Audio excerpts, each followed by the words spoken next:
Welcome to my YouTube channel टेक्जीन। इस video में हम टॉप 10 वेब सिक्योरिटी कॉन्सेप्ट्स को डिस्कस करेंगे। ये एक कंप्लीट डेडिकेटेड वीडियो रहने वाली है। अगर आप वेब डेवलपमेंट के बैकग्राउंड से आ रहे हो तो आपको कुछ चीज़ें आती होंगी, बट अगर आप वेब डेवलपमेंट के बैकग्राउंड से नहीं आ रहे हो और आप इस कोर्स को फॉलो कर रहे हो तो ये वीडियो आपके लिए बहुत इंपॉर्टेंट वीडियो है।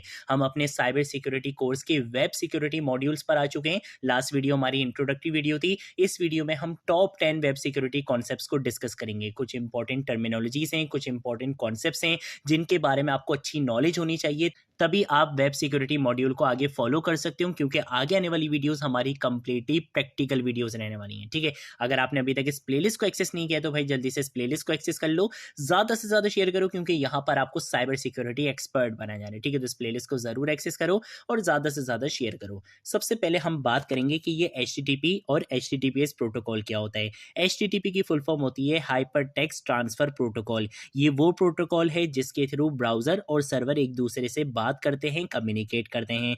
जब हम किसी भी वेबसाइट का एड्रेस लिखते हैं, जैसे लेट सपोज मैंने लिख दिया google.com, तो वो ब्राउज़र सर्वर को बेसिकली क्या करता है, एक रिक्वेस्ट भेजता है और सर्वर वहाँ पर उस रिक्वेस्ट को लिसन करके आपको रिस्पॉन्ड करता है। लेकिन जब हम HTTP प्रोटोकॉल का यूज़ करते हैं तो डेटा बेसिकली क्या होता है, प्लेन टेक्स्ट में ट्रांसफ़र किया जाता है, इनक्रिप्टेड नहीं होता है। इसका मतलब ये हुआ कि अगर लेट सपोज मैंने अपना पासवर्ड देना है सर्वर को, मैंने अपना पासवर्ड दिया फरजीन 123, तो वो फरजीन 123 की ही फॉर्म में सर्वर पे जाएगा। अब भाई आप बोलोगे इसमें क्या प्रॉब्लम है? इसमें प्रॉब्लम यह है कि हमारे पास एक अटैक होता है जिसे हम कहते हैं MITM अटैक, जिसकी फुल फॉर्म होती है man in the middle attack. और ये अटैक क्या होता है? ये अटैक बेसिकली वो अटैक होता है कि अटैकर आपके ब्राउजर और सर्वर यानी कि क्लाइंट और सर्वर के बीच में चुपचाप आकर बैठ जाता है। तो अब अगर आप बीच में दो लोगों के बीच में आकर बैठ जाओगे और वो दो लोग जो भी बात करेंगे आप उस बात को बहुत अच्छे से पढ़ सकते हो। तो यही काम होता है man in the middle attackers का, कि वो क्या करते हैं, सर्वर और क्लाइंट के बीच में आकर बैठ जाते हैं।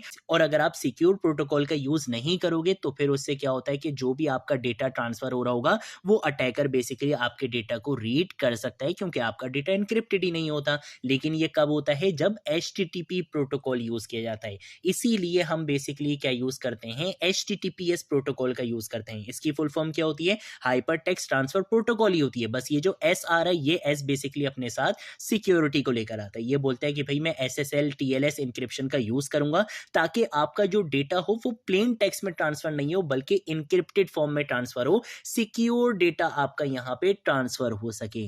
ठीक है, जैसे इसकी एक एग्जांपल भी मैं आपको दिखाता हूँ। कैसे पता चलेगा कि कौन सी वेबसाइट बेसिकली HTTPS की है, कौन सी HTTP नहीं है, कैसे पता चलेगा? ऐसे पता चलेगा कि आप यहाँ पर आओ, यहाँ पर आने के बाद आप बेसिकली इस पे क्लिक करो, आपको यहाँ पे दिख जाएगा कनेक्शन इज सिक्योर, ये पैडलॉक आपको यहाँ पे दिख जाएगा।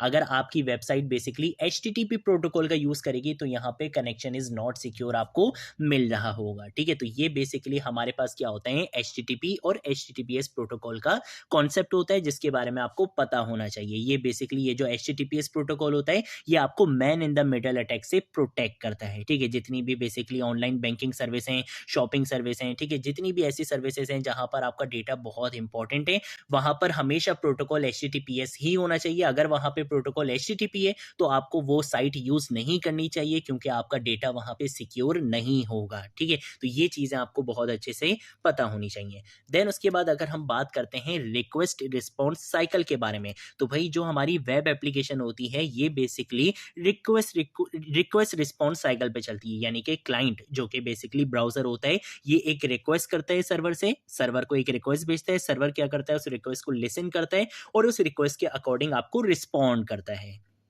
ठीक है, जैसे लेट सपोज आपने बेसिकली सर्वर से मांगना है google.com का पेज। ठीक है, या आपने बेसिकली बोला कि भाई मुझे फेसबुक का लॉगिन पेज दे दो, तो आपने एक रिक्वेस्ट करी। अब आपने रिक्वेस्ट करी फेसबुक के सर्वर से कि मुझे फेसबुक का लॉगिन पेज दे दो, तो फेसबुक का सर्वर क्या करेगा, आपको एक स्टेटस कोड देगा, यानी कि बोलेगा कि हाँ भाई तुमने बिल्कुल सही रिक्वेस्ट मुझसे की है। वो आपको एक स्टेटस कोड भेज देगा। जैसे उसने 200 भेज दिया, 200 का मतलब होता है ओके, यानी कि जो आपने रिक्वेस्ट की है वो सक्सेसफुली आपको रिस्पॉन्ड कर दी जाएगी। और फिर जो भी आपने रिक्वेस्ट की थी, जैसे आपने लेट सपोज फेसबुक का लॉगिन पेज मांगा था तो उसने आपको वो पेज का कंटेंट दे दिया, ठीक है। सेम ऐसे ही आपने एक और स्टेटस कोड देखा होगा, बहुत सारी जगहों पे देखा होगा, वो होता है 404। 404 क्या होता है? पेज नॉट फाउंड लिखा हुआ आ रहा होता है वहां पे। वो क्या होता है कि जैसे लेट सपोज मैं बोल रहा हूँ फेसबुक के सर्वर से कि मुझे यूट्यूब का लॉगिन पेज दे दो, तो वो बोलेगा कि भाई यूट्यूब का तो लॉगिन पेज मेरे पास है ही नहीं, तो वो आपको वहां पे स्टेटस कोड 200 नहीं देगा, क्योंकि 200 का मतलब क्या है? Successful, okay. तो वो ओके का स्टेटस कोड नहीं देगा, वो बोलेगा पेज नॉट फाउंड, बोलेगा भाई मैं फेसबुक का सर्वर हूं, मेरे पास फेसबुक का लॉगिन पेज है, यूट्यूब का लॉगिन पेज मेरे पास नहीं है। तो वो आपको 404 का स्टेटस कोड और आपको एक मैसेज दे देगा कि भाई पेज नॉट फाउंड, इस तरह से करके, ठीक है ना। तो ये बेसिकली हमारे पास क्या होता है? रिक्वेस्ट रिस्पॉन्स साइकिल होती है कि आप बेसिकली यानी कि क्लाइंट ब्राउजर बेसिकली रिक्वेस्ट करता है सर्वर से, सर्वर उस रिक्वेस्ट को लिसन करता है और आपको रिस्पॉन्ड करता है। ये रिक्वेस्ट रिस्पॉन्स साइकिल होती है। अब इस पूरी साइकिल में हैकर्स ट्राई ये करते हैं कि वो रिक्वेस्ट या रिस्पॉन्ड को इंटरसेप्ट करें, यानी कि वो बेसिकली बीच की कम्युनिकेशन को रीड कर सकें, या वो क्या कर सकें? मॉडिफाई कर सकें, आपके सिस्टम में एंट्री ले सकें। ये बेसिकली रिक्वेस्ट रिस्पॉन्स साइकिल के बीच में बेसिकली क्या करते हैं? अटैकर्स अटैक करते हैं। जैसे साइबर सिक्योरिटी एथिकल हैकिंग का एक बहुत इंपॉर्टेंट टूल है जिसको हम आगे आने वाली वीडियोस में प्रैक्टिकल इंप्लीमेंटेशन के साथ डिस्कस करेंगे और जिसकी मार्केट में बहुत ज्यादा डिमांड है, और वो है बेसिकली बर्ब सूट। तो अगर मैं आपको बर्ब सूट के बारे में बताऊं तो बर्ब सूट टूल में हम रिक्वेस्ट इंटरसेप्ट करके देख सकते हैं कि ब्राउजर और सर्वर के बीच में क्या कम्युनिकेशन हो रही है। अब आपको आइडिया हो गया होगा कि ये जो बर्ब सूट टूल है ये कितना पावरफुल टूल है, और हम आगे आने वाली वीडियोस में इसको प्रैक्टिकल इंप्लीमेंटेशन के साथ कवर करेंगे, ठीक है। तो ये बेसिकली थी रिक्वेस्ट रिस्पॉन्स साइकिल। देन उसके बाद अगर हम आते हैं HTTP मेथड्स के बारे में, जो HTTP वर्ब्स होते हैं जिसके बारे में आपको पता होना चाहिए, वो क्या है कि भाई वेब एप्लीकेशन में हमारे पास कुछ बेसिक HTTP मेथड्स होते हैं। इतने इतने मेथड्स के बारे में एटलीस्ट आपको पता होना चाहिए। जैसे पहला HTTP मेथड है गेट मेथड। गेट मेथड का मतलब होता है डेटा को रिट्रीव करना, डेटा को एक्सेस करना। जैसे मैंने facebook.com को बोला कि भाई मुझे अपना लॉगिन पेज दे दो, उसने आपको लॉगिन पेज दे दिया। तो ये होता है बेसिकली डेटा रिट्रीव करना, डेटा एक्सेस करना। पोस्ट रिक्वेस्ट मेथड क्या होता है? पोस्ट रिक्वेस्ट मेथड में बेसिकली ये होता है कि जब आप फॉर्म को सबमिट करते हो, यानी कि आप अपना डेटा सेंड कर रहे होते हो सर्वर को, वो बेसिकली होता है पोस्ट रिक्वेस्ट मेथड, ठीक है। इसको हम क्या बोलते हैं? पोस्ट रिक्वेस्ट मेथड बोलते हैं। जैसे आपके पास एक लॉगिन पेज था, आपने अपने उसमें क्रेडेंशियल्स डाले, लॉगिन के बटन पे क्लिक करा, आपका जो डेटा था वो सर्वर के पास चला गया सिक्योरली, वो होता है पोस्ट रिक्वेस्ट। सेम ऐसे ही हमारे पास पुट और पैच HTTP मेथड्स भी होते हैं जो क्या करते हैं? एग्जिस्टिंग डेटा को अपडेट करते हैं। जैसे लेट सपोज एक एम्प्लॉय का डेटा ऑलरेडी डेटाबेस में सेव है, अब मैं चाहता हूं कि भाई उसके फोन नंबर को अपडेट करना, तो उसके लिए हम पुट पैच HTTP मेथड का यूज करते हैं ताकि हम एग्जिस्टिंग डेटा को अपडेट कर सकें। और अगर आपने एग्जिस्टिंग डेटा को डिलीट करना होता है तो उसके लिए हम डिलीट HTTP मेथड का यूज करते हैं। तो इन मेथड्स को समझना इसलिए बहुत जरूरी है क्योंकि अटैकर्स अक्सर क्या करते हैं? स्पेसिफिक मेथड का मिस यूज करते हैं। जैसे अगर मैं आपको एग्जांपल दूं, एक बहुत इंपॉर्टेंट अटैक है जिसको हम आगे वाली वीडियोस में डिस्कस भी करेंगे, वो है CSRF, cross site request forgery. Attacker CSRF attack को पोस्ट रिक्वेस्ट के थ्रू इंप्लीमेंट करते हैं, ठीक है। तो इसको हम आगे आने वाली वीडियोस में डिस्कस करेंगे, ठीक है। देन उसके बाद अगर हम बात करते हैं HTTP हेडर्स के बारे में, तो भाई जब ब्राउजर और सर्वर कम्युनिकेट कर रहे होते हैं, आपस में बात कर रहे होते हैं, तो वो हेडर्स के थ्रू कुछ एक्स्ट्रा इन्फॉर्मेशन भी भेजते हैं। जैसे लेट सपोज मैं आपको एक पार्सल दे रहा था, मैंने उस पार्सल के ऊपर कुछ एक्स्ट्रा इन्फॉर्मेशन लिख के दे दी। तो ऐसे ही क्या होता है? बेसिकली ब्राउजर और सर्वर जब कम्युनिकेशन कर रहे होते हैं तो वो बेसिकली अपने हेडर्स में कुछ एक्स्ट्रा इन्फॉर्मेशन भी भेजते हैं। अब जैसे कुछ कॉमन हेडर्स होते हैं, जैसे कंटेंट टाइप होता है, यूजर एजेंट होता है, कुकी होता है, ऑथराइजेशन होता है, ठीक है। सिक्योरिटी के लिए कुछ स्पेशल हेडर्स भी होते हैं, जैसे एक्स फ्रेम ऑप्शंस होता है, कंटेंट सिक्योरिटी पॉलिसी होता है। ये कुछ स्पेशल हेडर्स होते हैं जिसके बारे में हम आगे चल के डिटेल में बात करेंगे। जब हम प्रैक्टिकल इंप्लीमेंटेशंस बनाएंगे और इनसे रिलेटेड वीडियोस बनाएंगे तब हम इनके ऊपर डिटेल में बात करेंगे। अभी सिर्फ आपको इनका नाम पता होना चाहिए, इसका कॉन्सेप्ट क्लियर होना चाहिए कि HTTP हेडर्स होते क्या हैं, ठीक है। अगर मैं रियल लाइफ एग्जांपल बताऊं तो भाई अगर कोई अटैकर हेडर मैनिपुलेट कर ले, जैसे लेट सपोज उसने फेक यूजर एजेंट बना लिया या फेक ऑथराइजेशन भेज दी, तो भाई वो रिस्ट्रिक्टेड एरिया को एक्सेस कर सकता है। इसलिए हेडर्स की वैलिडेशन बहुत इंपॉर्टेंट होती है। देन उसके बाद अगर हम बात करते हैं कुकीज एंड सेशन के बारे में, तो भाई ये खाने वाली कुकीज बिल्कुल भी नहीं है। कुकीज क्या होते हैं? छोटी छोटी डेटा फाइल्स होती हैं जो ब्राउजर में स्टोर होती हैं, जैसे कि लॉगिन सेशंस होते हैं, यूजर प्रेफरेंसेस होती हैं, कार्ट आइटम्स होते हैं, जो कि बेसिकली ये छोटी छोटी क्या होती हैं? आपका डेटा होता है यूजर का, और ये डेटा आपके ब्राउजर में ही स्टोर होता है, ये कहीं डेटाबेस में स्टोर नहीं होता। जिसकी एग्जांपल मैं आपको देता हूं, बहुत अच्छी एग्जांपल देता हूं। आप किसी वेबसाइट पर गए हो, वहां पे जाके आपने डार्क मोड को, डार्क थीम जो होती है बेसिकली, आपने उसको इनेबल कर लिया, ठीक है ना। अब लेट सपोज अगर मैंने उस वेबसाइट को क्लोज कर दिया, अगले दिन मैं जब दोबारा दोबारा उस वेबसाइट पर जाऊँगा तो आप देखोगे कि वो दोबारा से आपको बाय डिफ़ॉल्ट लाइट मोड में नहीं दिखाएगा, बल्कि उसको ये चीज़ याद होती है कि जब लास्ट टाइम आप इस वेबसाइट पर आए थे तो आपने डार्क थीम को इनेबल कर लिया था, तो वो आपको दोबारा डार्क थीम में ही दिखाता है। तो ये जो छोटी-छोटी इन्फॉर्मेशन होती हैं, ये कहाँ पर स्टोर हो रही होती हैं? क्या ये भी डेटाबेस में स्टोर होती हैं? नहीं, ये डेटाबेस में स्टोर नहीं होती हैं, ये आपके ब्राउज़र में ही स्टोर होती हैं। ठीक है, जैसे मैं आपको दिखाता भी हूँ। लेट्स सपोज़ अगर हम यहाँ पर आते हैं, यहाँ पर आने के बाद मैं यहाँ पे इंस्पेक्ट पर आऊँगा और इंस्पेक्ट पर आने के बाद अगर हम यहाँ पर आते हैं एप्लीकेशन पर आकर आपको यहाँ पे एक ऑप्शन दिखेगा कुकीज़ का। यहाँ पर बेसिकली क्या होते हैं, आपके कुकीज़ क्या होते हैं, स्टोर होते हैं, ठीक है ना? तो ये जो छोटी-छोटी इन्फॉर्मेशन होती है ना, कि जैसे लॉगिन सेशंस होते हैं, आपने एक बार फेसबुक पे जाके लॉगिन कर लिया, अगले दिन जब आप दोबारा फेसबुक खोलोगे तो आपको वो लॉगिन ही मिलेगा, क्योंकि आपके ये जो छोटे-छोटे सेशंस होते हैं, ये बेसिकली क्या हो रहे होते हैं, स्टोर हुए हुए होते हैं। आप किसी ई-कॉमर्स वेबसाइट पर गए, आपने वहाँ पे जाके कुछ आइटम्स को ऐड टू कार्ट कर लिया, अगले दिन जब आप दोबारा गए तो आपको वो आइटम्स ऐड टू कार्ट में ही मिलेंगे, क्योंकि आपने आगे चेकआउट नहीं किया था, ठीक है? तो ये जो छोटी-छोटी इन्फॉर्मेशंस होती हैं, ये आपके ब्राउज़र में ही स्टोर हो जाती हैं और उसी को बेसिकली हम क्या कहते हैं, कुकीज़ कहते हैं। देन उसके बाद अगर हम बात करते हैं सेशंस की, तो session basically server side data होता है जो कि लिंक होता है यूज़र के कुकी से। जैसे लेट्स सपोज़ मेरा एक अकाउंट है फरज़ीन अली के नाम से और एक मेरा अकाउंट है फरज़ीन के नाम से फेसबुक पे, ठीक है? अब लेट्स सपोज़ मैं अपने ब्राउज़र पर आया, मैंने फरज़ीन अली पे लॉगिन कर लिया, तो सेशन और कुकीज़ ने साथ मिलके बेसिकली क्या कर लिया, एक डेटा लिंक बना लिया कि हाँ भाई ये यूज़र इस ब्राउज़र पे यहाँ पे लॉगिन हुआ हुआ है। तो जब नेक्स्ट टाइम मैं दोबारा उसी ब्राउज़र पे जाके फरज़ीन अली अकाउंट पे जाऊँगा फेसबुक पे, तो मुझे लॉगिन करने की नीड नहीं मिलेगी। लेकिन अगर मैं उसी ब्राउज़र पे जाके फरज़ीन वाला अकाउंट लॉगिन करने की कोशिश करूँगा, तो वो बोलेगा कि भाई आपने इससे पहले लॉगिन नहीं किया, आपको लॉगिन करना पड़ेगा। तो ये जो सेशन और बेसिकली कुकीज़ होते हैं, ये आपस में मिल के काम करते हैं ताकि सर्वर साइड डेटा लिंक हो सके आपके यूज़र के कुकीज़ से, ठीक है? अगर हम इसमें रिस्क की बात करते हैं तो भाई अगर कुकी आपका इनसिक्योर है, तो अटैकर क्या कर सकता है, क्रॉस साइट स्क्रिप्टिंग का यूज़ करते हुए कुकीज़ को चोरी कर सकता है। इस अटैक को बेसिकली हम सेशन हाईजैकिंग भी कहते हैं और इससे बचने के लिए हम क्या करते हैं, एचटीटीपी ओनली का यूज़ करते हैं, सिक्योर का यूज़ करते हैं, सेम साइट फ्लैग्स का यूज़ करते हैं, ठीक है? जिसको भी हम आगे चल के डिटेल में बात करेंगे जब क्रॉस साइट स्क्रिप्टिंग की प्रैक्टिकल इंप्लीमेंटेशन पर आएंगे, ठीक है? तो जब हम किसी भी वेबसाइट में लॉगिन करते हैं तो हमारे पास एक पॉपअप मैसेज आता है कि भाई रिमेंबर मी का, हम उस रिमेंबर मी पे क्लिक करते हैं तो हमारा जो डेटा होता है वो इस कुकी में जाके स्टोर हो जाता है, ठीक है? देन उसके बाद अगर हम यहाँ पे बात करते हैं एन्क्रिप्शन के बारे में, जी ये वर्ड हमने शुरू में अभी डिस्कस भी किया था, एसएसएल टीएलएस, ये क्या होता है? एन्क्रिप्शन का मतलब होता है रीडेबल डेटा को अनरीडेबल फॉर्म में कन्वर्ट कर देना, जिसे हम कहते हैं बेसिकली साइफर टेक्स्ट। कि अगर आपका पासवर्ड था फरजीन 123 तो आपने उसको क्या कर दिया, एन्क्रिप्टेड फॉर्म में कन्वर्ट कर दिया। आपका मैसेज था, आपने उस मैसेज को एन्क्रिप्टेड फॉर्म में कन्वर्ट कर दिया। आपने व्हाट्सएप पे देखा होगा कि ऊपर लिखा हुआ आ रहा होता है कि भाई आपकी जो चैट्स हैं वो एंड टू एंड एन्क्रिप्टेड है, इस तरह से करके, ठीक है? तो एन्क्रिप्शन क्या होती है कि रीडेबल डेटा को अनरीडेबल फॉर्म में कन्वर्ट करना, जिसे हम साइफर टेक्स्ट भी कहते हैं। इससे इंश्योर क्या होता है, इससे बेसिकली CIA ट्राइड इंश्योर होता है, जो कि हमने साइबर सिक्योरिटी में बहुत स्टार्टिंग में ही डिस्कस कर लिया था।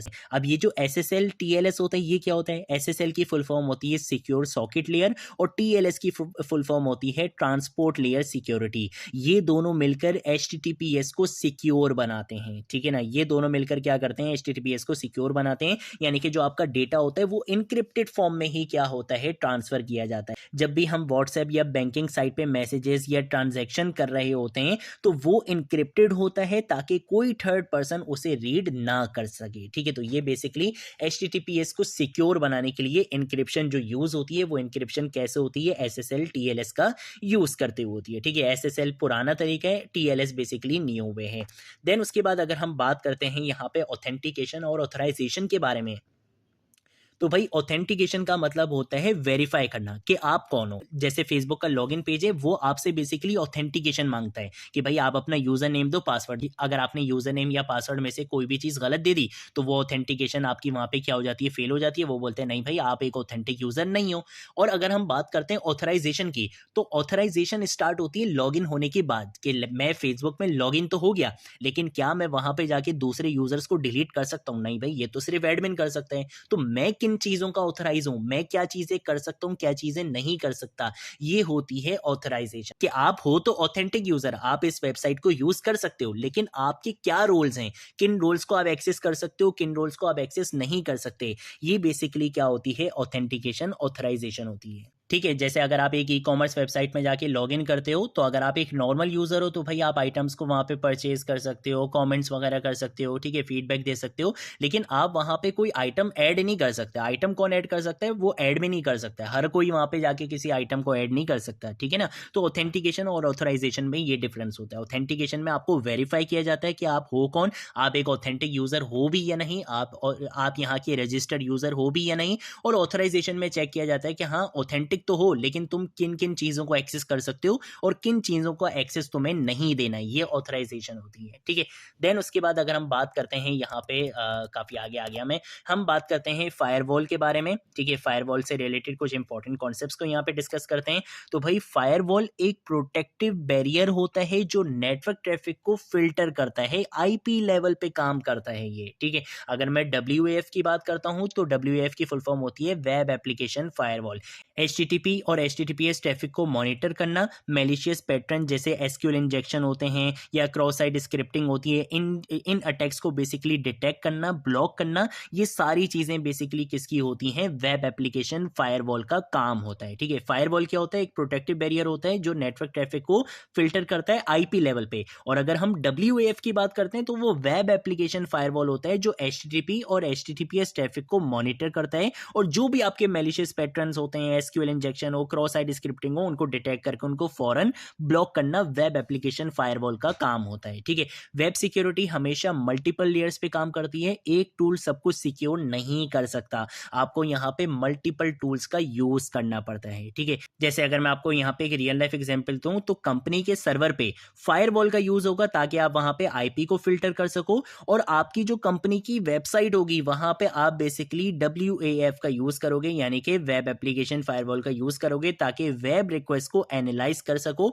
और जो भी मैलिशियस एक्टिविटी हो उसको डिटेक्ट करके फौरन ब्लॉक कर सको, ठीक है। तो ये बेसिकली हमारे पास कॉन्सेप्ट होता है फायरवॉल और वेब एप्लीकेशन फायरवॉल का। देन उसके बाद अगर हम डिस्कस करते हैं क्लाइंट साइड और सर्वर साइड, ये तो बहुत इंपॉर्टेंट कॉन्सेप्ट है। क्लाइंट साइड क्या होती है? क्लाइंट साइड कोड वो होता है जो यूजर के ब्राउजर में रन होता है, जैसे HTML का कोड होता है, CSS का कोड होता है, जावास्क्रिप्ट का कोड होता है। जैसे अगर मैं आपको यहाँ पे इस वेबसाइट पे लेके चलूँ, ये जो कोड आपको यहाँ पे दिख रहा है सारा, ये जो आपको कार्ड्स दिख रहे हैं, या आपको टेक्स्ट दिख रहा है, ठीक है, या आपको डिजाइनिंग दिख रही है, या आपको फंक्शनलिटी दिख रही है कि मैं यहाँ पे क्लिक कर रहा हूँ तो मैं यहाँ पे आ रहा हूँ, ठीक है। ये सारी चीजें बेसिकली क्या है? आपकी क्लाइंट साइड होती हैं। लेकिन कुछ चीजें होती हैं वो होती हैं सर्वर साइड, और वो सर्वर साइड क्या होता है? वो कोड होता है जो बैकएंड पे रन होता है, जो बेसिकली Node.js में, PHP में, पाइथन में, जावा में लिखा जाता है। बहुत सारे बैकएंड टेक्नोलॉजीज हैं आपके पास, उनमें लिखा जाता है, वो कोड बेसिकली बैकएंड पे रन होता है, वो सर्वर साइड कोड होता है, ठीक है। बहुत से अटैक्स क्लाइंट और सर्वर के बीच के जो ट्रस्ट बाउंड्री होती है उसको टारगेट करते हैं। जैसे अगर मैं आपको एक एग्जांपल दूं,